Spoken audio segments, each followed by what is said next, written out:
close your eyes and imagine this. You're standing on a quiet northern shore more than 1,000 years ago. The sea is calm, the air is cool, and above you stretches a sky so full of stars it feels endless. For the Vikings, these stars were not just lights in the sky. They were guides across the ocean, stories of gods and heroes, and gentle reminders that no one is ever truly alone. Tonight, I'll take you beneath the Viking stars, where myths lived in the heavens, where sailors trusted starlight to cross unknown seas, and where families found comfort in stories whispered by the fire. So settle in, breathe deeply, and let this peaceful Viking journey carry you into sleep. The story begins on a quiet northern shore centuries ago where the Vikings lived. Imagine yourself standing there at the edge of the world where land, sea, and sky meet in endless silence. The air is cool, carrying the faint smell of salt and pine. The water moves gently, slow waves rising and falling like the breath of the earth itself. In the distance, the faint creak of wooden boats rocks in the harbor, but otherwise, the world is still. Above you stretches the northern sky, wide and endless. Here, far away from the lights of cities, the stars shine with a brilliance that feels almost unreal. They cover the heavens from one horizon to the other, thousands upon thousands of tiny lights. Some shimmer faintly, others glow like silver fire. To the Vikings, this vast canvas of stars was more than beauty. It was a guide, a map, and a storybook written by the gods. On clear nights, the Milky Way was visible, a pale river of light flowing across the sky. To the Vikings, this was not just a random band of stars, it was a cosmic road. Some believed it was the path souls traveled after death, a glowing trail leading to Valhalla, where warriors would feast beside Odin. Others saw it as a bridge between worlds, proof that the gods themselves walked across the heavens. Picture the scene of a Viking village at night. Wooden longhouses with thatched roofs are gathered in a circle. Smoke rises softly from chimneys, carrying the smell of burning wood. Inside, fires glow, keeping families warm.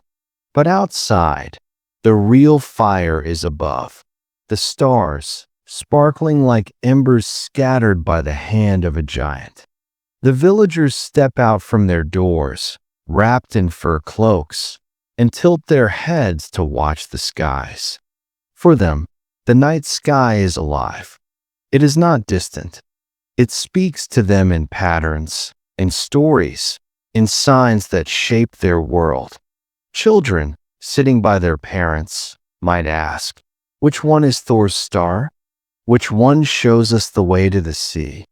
And the elders would point upward, tracing constellations with their fingers, explaining that each group of stars carried meaning. Some were linked to animals, some to gods, some to travelers. The sky was a memory passed from one generation to the next. The northern lands often gave long, dark winters. In those months, daylight was short and the night stretched endlessly.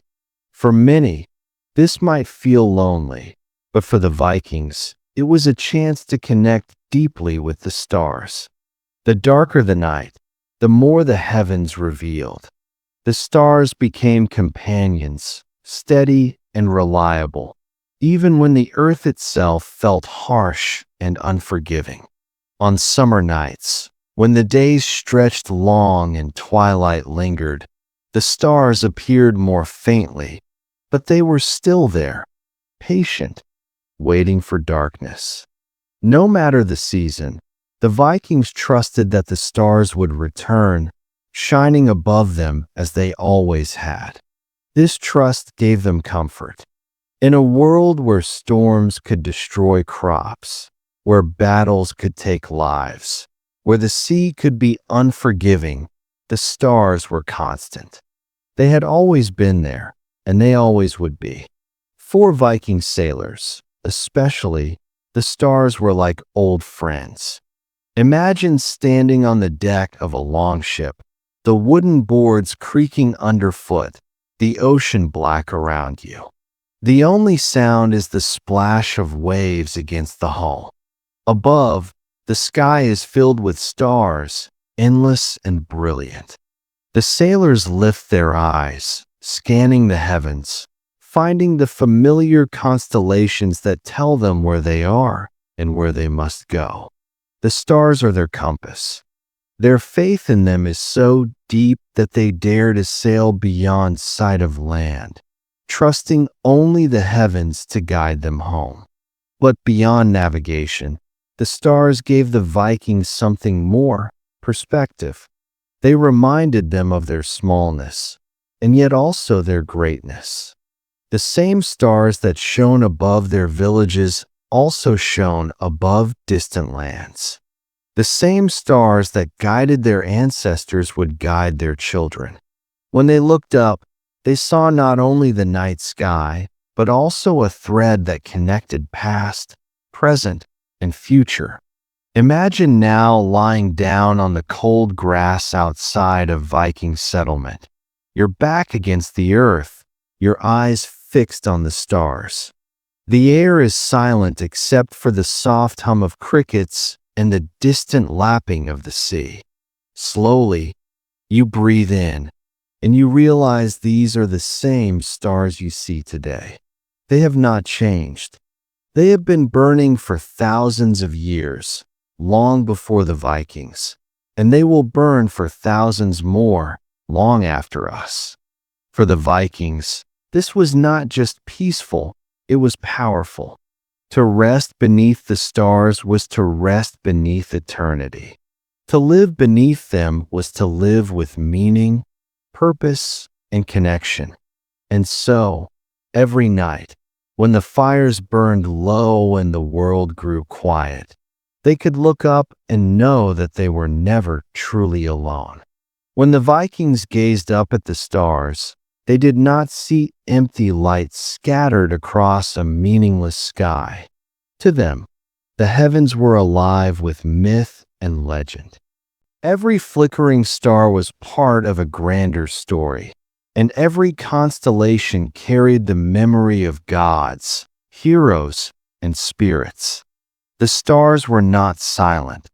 They spoke in the language of mythology. The Vikings lived in a world where daily life was hard. Winters were long and cruel, summers short but intense. The sea could be both a friend and a deadly enemy. To make sense of these forces, the Vikings turned to stories. Myth gave order to chaos. Myth gave meaning to storms, to battles, to the mysterious glow of the northern lights. And at night, when the villagers gathered around fires, the stars became the perfect stage upon which those myths were retold. Take the Milky Way, for example. To us, it is just a band of light across the heavens. To the Vikings, it was sometimes called the Path of Souls. They believed that when warriors fell in battle, their spirits traveled upward, walking along this glowing road until they reached Odin's great hall, Valhalla. There, they would join their ancestors in endless feasting, waiting for the final battle at the end of the world. To look at the Milky Way, then, was to look at eternity, a reminder that death was not an ending, but a journey across the stars. The constellation we now call Ursa Major, the Great Bear, was deeply important in Norse lands.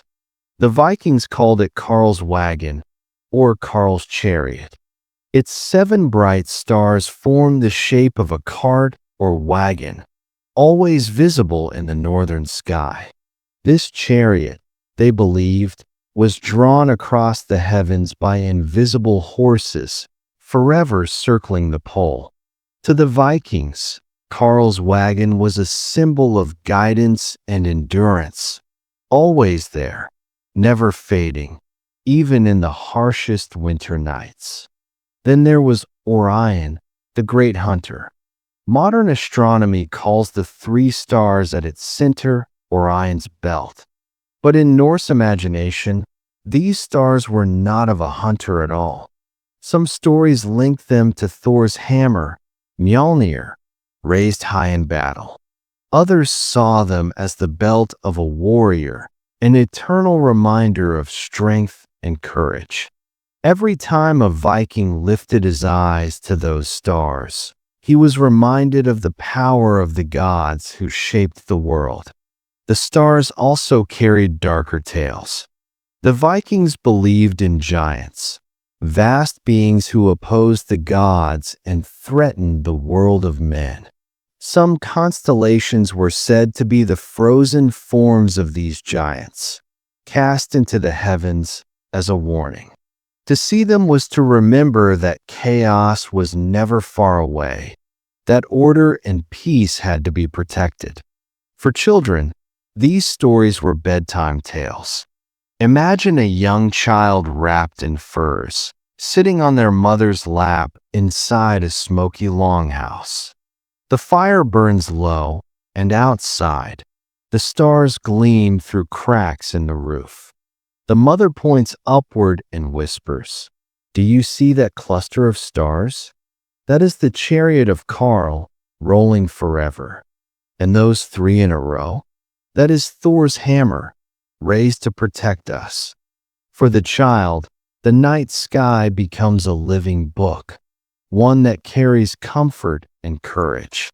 Even the mysterious northern lights, the aurora borealis, became part of Viking myth. Sometimes they believed the lights were reflections from the armor of Valkyries, maidens who chose which warriors would die in battle. Other times, they thought the lights were fire bridges, carrying souls to the afterlife. The night sky was never random. It was always filled with meaning. What is striking is how these myths blended seamlessly with daily life. A fisherman might pray to Njord, god of the sea, while using the stars to guide his boat. A farmer might watch the constellations to know when to sow his fields, believing the gods themselves were watching. A warrior might look at the night sky before battle, comforted by the thought that if he fell, he too would walk the glowing road to Valhalla. The stars gave the Vikings not only practical guidance, but also emotional strength. When fear came, the myths of the stars reminded them they were part of something greater. When sorrow came, the shining path of the Milky Way promised reunion with loved ones. And when joy came, the constellations seemed to laugh along with them, celebrating victories both small and great. Tonight, when you look at the stars, imagine them through Viking eyes. Picture Karl's chariot circling overhead, Thor's hammer raised in Orion's belt, and the Milky Way glowing as a bridge to eternity. In doing so, you are not just looking at the stars. You are sharing in the ancient stories of a people who lived, dreamed, and believed beneath the same northern sky. Picture a longship moving through a dark, quiet sea. The hull whispers against the water. The sail breathes in and out with the wind.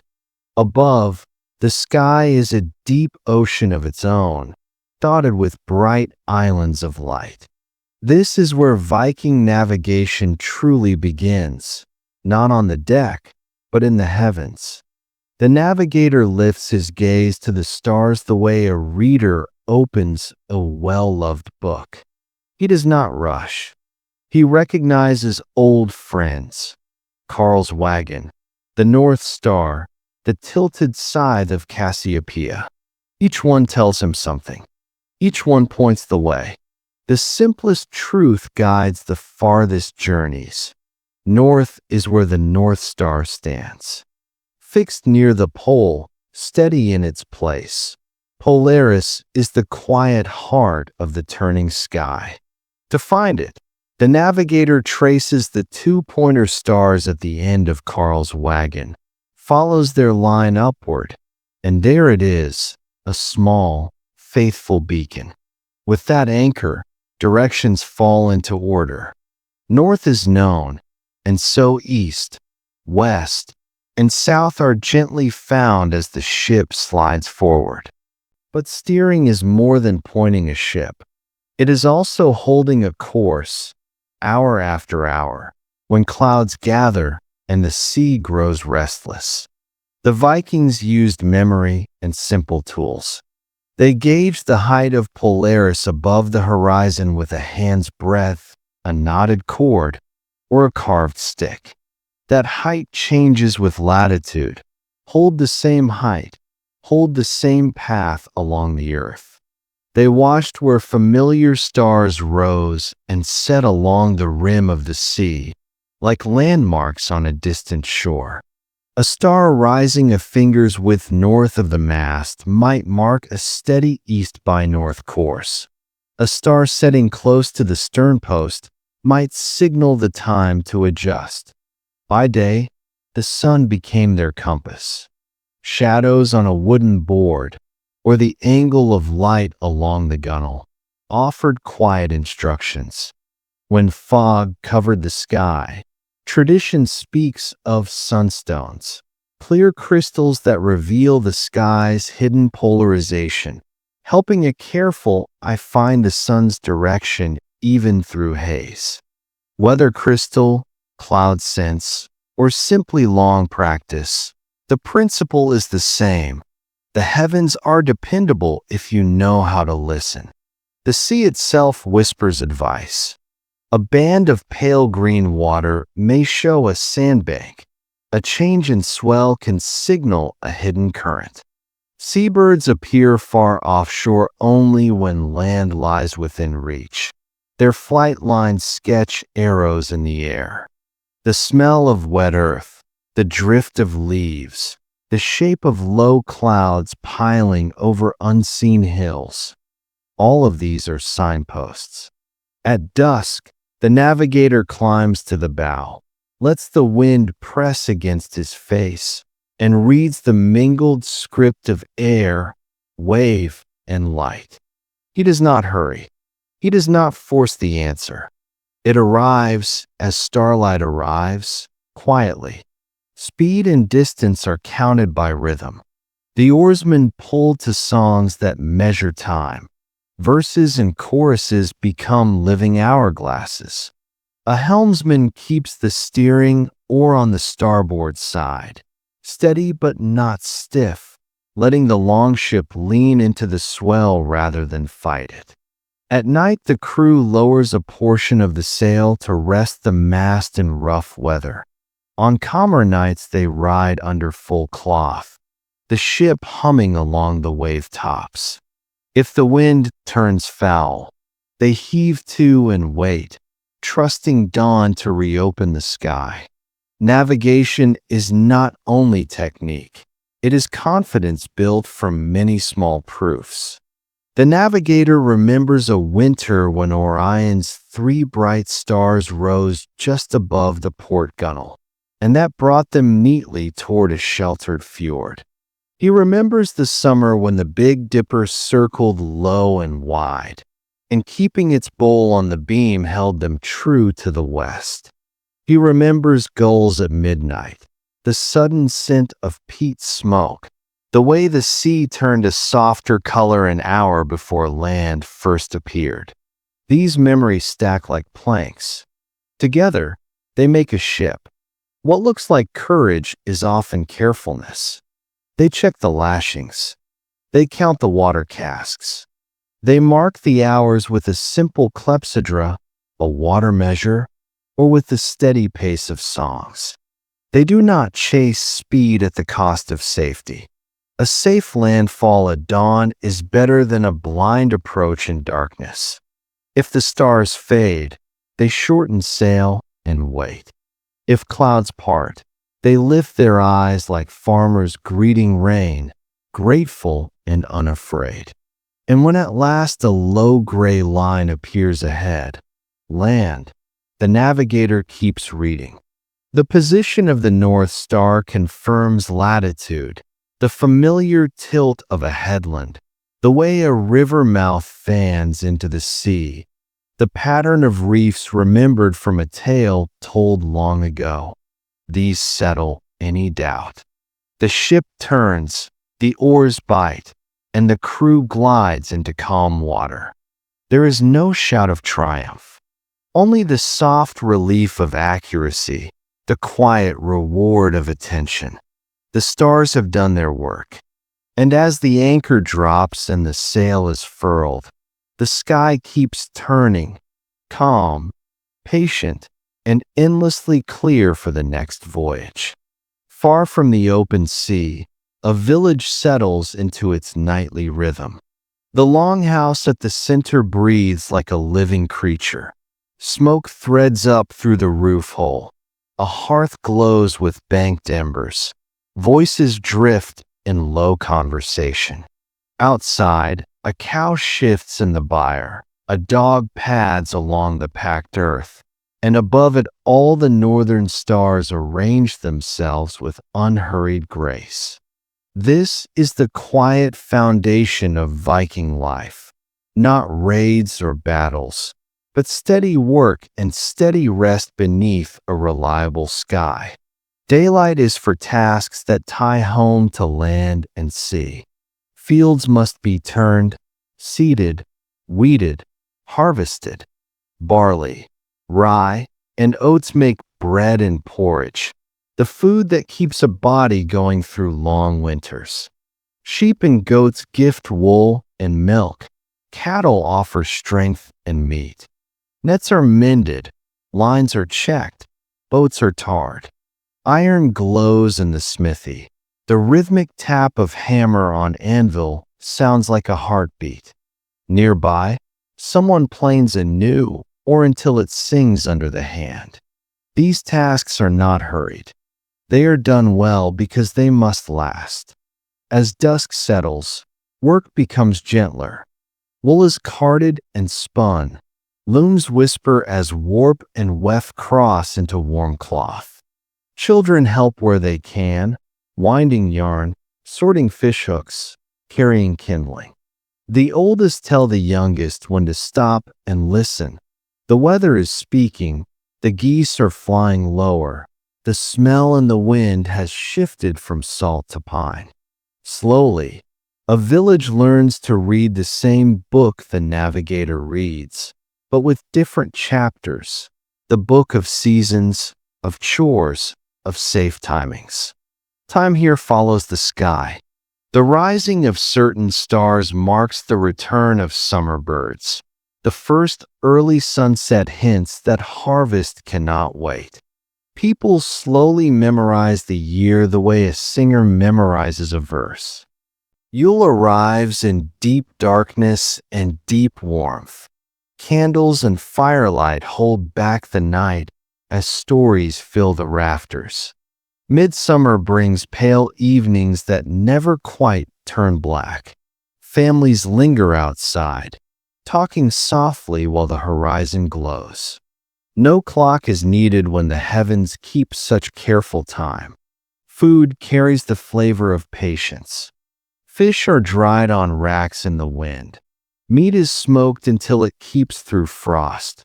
Butter is churned when milk is plentiful. Ale is brewed when the grain allows. Nothing is wasted because nothing is guaranteed. A good catch means security. A sudden storm means recounting sacks in the storehouse, measuring quietly, planning ahead without fear. The stars above do not change. They grant a sense that careful plans will hold. Within the longhouse, night creates its own kind of company. The benches are lined with furs. A cradle rocks near the fire. Elders sit where the warmth is strongest. Stories rise and settle like sparks. A traveler shares a tale of a distant fjord where the water falls in silver curtains. A grandmother repeats a story of Carl's wagon circling overhead, a promise that winter cannot last forever. Listeners relax as the familiar words unwind. No one rushes to the end. The point is not surprise. The point is comfort and the feeling that they stand inside a story much larger than themselves. Children learn by watching. They see how a father checks the sky before lighting a torch. They see how a mother glances up to judge whether frost might come, then covers a bed of greens with straw. They are taught the names of stars not for romance alone, but for usefulness. Find the North Star. Find the pointers. Remember how they turn through the seasons. Practicality and wonder sit together at the same table. And yet, for all the work, there is gentleness. A lull in winter afternoons for mending. A shared cup passed around after a good day's labor. Soft singing while the last embers are settled. On crisp nights, a few step outside to breathe in the cold and look up. The stars do what they always do. They arrive. They explain nothing and promise nothing. And somehow that steadiness is the promise. Tomorrow there will be more chores, more meals, more small decisions, and small victories. The sky will keep them honest. The sky will keep them calm. When at last the longhouse falls quiet, logs pop softly and the coals dim to a red hush. Someone lifts the latch to make sure the night air can drift through. The dog circles once and sleeps. Outside, frost begins to silver the doorway. And up above, patient constellations take their slow walk across the roofline, writing the same message they wrote for the grandparents and will write for the grandchildren. You are part of a steady world. Rest. The stars are awake. You can sleep. Centuries pass. The ships are gone, their ribs resting under sand and peat. Longhouses have fallen back into the earth they kept warm. But the night sky remains exactly where it was, doing exactly what it has always done. When you step outside on a clear night and lift your eyes, you join a chain that cannot be broken. The Vikings did this. Their children did this. We do this still. That is the true legacy, continuity carried by starlight. You do not need a sail or to feel it. You only need a few quiet minutes. Find a place with as little light as you can manage. Let your shoulders drop. Breathe slowly. Give your eyes time to adjust. The sky rewards patience. Soon the brighter stars come first, then the fainter ones step forward. The longer you look, the more there is to see. This is not magic. It is the gentle truth of vision at rest. Begin with what the Vikings knew. Trace the bowl and handle of the Big Dipper. Follow the pointers to the North Star. Notice how Polaris holds its place while everything else wheels around it. Feel how reassuring that is, especially on nights when your thoughts are unsettled. Here is something that does not wobble or wander. Here is a calm center, a quiet axis for your attention. If you wish, you can rest your thoughts there like a small boat tied safely to a post. Let your gaze soften. Imagine the Milky Way when it's bright enough to see. A pale river through a dark forest. The Vikings imagined it as a road for souls, a path to feasting, a bridge between worlds. You do not have to believe their stories to receive their comfort. The idea alone is a kind of kindness, that the universe has room for roads and journeys beyond our short days, that light can be both map and music, that our small lives fit into a larger, gentler pattern. Legacy also means using old skills in modern ways. Try a simple exercise the navigators knew. Stretch out your hand, stack fingers along the horizon, and notice how the height of a star tells you where you stand on Earth. Learn one constellation each season. Teach it to a child or a friend. Say the names aloud: Polaris, Deneb, Vega, Arcturus, slowly, like beads on a string. Names make strangers familiar. Familiarity makes the night less empty. If you live where there is too much light to see many stars, make a small ritual anyway. Step outside, find one bright point, Venus in the evening, perhaps, and let it be enough. A single star can hold more quiet than a crowded street ever could. The point is not quantity. The point is attention. Attention builds the same calm the Vikings carried onto the sea and back home again. And if the northern lights visit your sky, simply watch. Let the slow curtains ripple. Let their soft motion steady your breathing. People once imagined armor or fire bridges or the flash of a god's passing. You may imagine nothing at all and still feel the same hush they felt, the sense that you are very small and very safe at the same time. That paradox is one of the sky's oldest gifts. The Vikings left us stories of courage, craft, exploration. But they also left a quieter inheritance, the habit of looking up, of trusting patterns larger than fear, of letting the night teach patience. You can practice this inheritance in a city balcony, a village lane, a farm field, or a winter beach.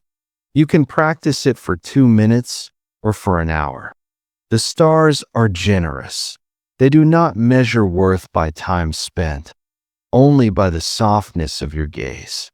When you are ready to end the day, try this. Lie back, close your eyes, and picture the North Star where it belongs. Picture Carl's wagon circling without hurry. Picture a longship finding harbor at dawn. Let your thoughts drift like small boats, untying from their posts. If one returns, an unfinished task, a worry, gently set it afloat again. The tide is carrying everything toward morning.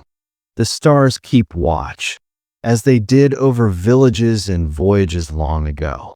And as sleep approaches, remember this legacy in its simplest form. You are not alone under the night. Others have stood here, breathing this calm, trusting this sky. The line from them to you is unbroken. Beneath the Viking stars, you are part of a patient story still being told. Rest now. The heavens will turn the page. Asterisk, and so, beneath the Viking stars, the world grows quiet once more. The ships are at rest, the longhouses are warm, and the heavens continue their patient journey across the night sky. The same stars that guided ancient sailors still shine above you now, steady and timeless. Let them watch over you, as they once watched over those who came before. As you drift into sleep, carry with you the calm of the northern night, the soft rhythm of the sea, and the endless comfort of the stars. Thank you for joining me on this peaceful journey. If you'd like more calming history and bedtime stories, remember to subscribe and return whenever you need rest. For now, close your eyes, breathe deeply, and let the Viking stars guide you into dreams. Asterisk.